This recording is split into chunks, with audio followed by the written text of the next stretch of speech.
Bonjour à tous, donc aujourd'hui on va réaliser les chouquettes de Cyril Lignac. Donc c'est de la pâte à choux tout simplement avec du sucre grain, ça va nous permettre de voir la recette de la pâte à choux. Donc on fait chauffer le lait, le sucre, le sel et le beurre. Il faut que le beurre est bien fondu. Une fois qu'il est bien fondu, on peut tamiser la farine, c'est même mieux de le faire avant. Et là on voit, le beurre a fondu, ça commence à bouillir. On sort la casserole du feu et dedans on verse la farine tamisée. On mélange bien jusqu'à l'incorporation de la farine. Quand elle est incorporée, on remet sur le feu, et là il faut s'armer de patience et d'huile de coude. Pendant au minimum 2-3 minutes, on va dessécher la pâte.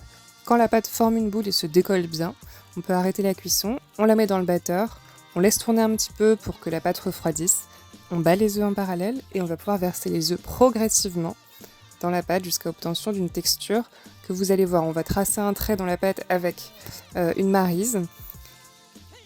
Ça va faire une petite tranchée et il faut que celle-ci se referme comme sur la vidéo. Donc ensuite, on va utiliser une poche à douille et une douille lisse de 12 cm. On met la pâte dans la poche et on va pouvoir coucher les choux en quinconce.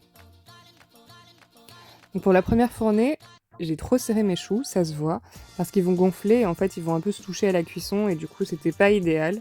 Donc j'ai refait une fournée et vous verrez sur une autre image le bon espacement à respecter. Donc là on verse le sucre grain sur toute la plaque. On l'agite un petit peu, on secoue, on retire l'excédent parce que sinon on va avoir du caramel partout sur la plaque de cuisson.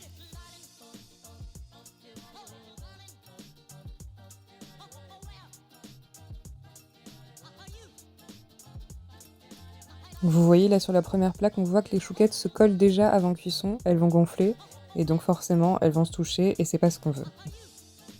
Donc la deuxième fournée c'est celle-ci et voilà, on a un bon exemple de ce qu'il faut faire. Donc les choux sont bien espacés d'environ 1 cm. Et le résultat, comme vous pouvez le constater, est parfait. Elles sont très bien dorées, hyper aériennes, délicieuses. Je recommande vraiment cette recette. À très bientôt.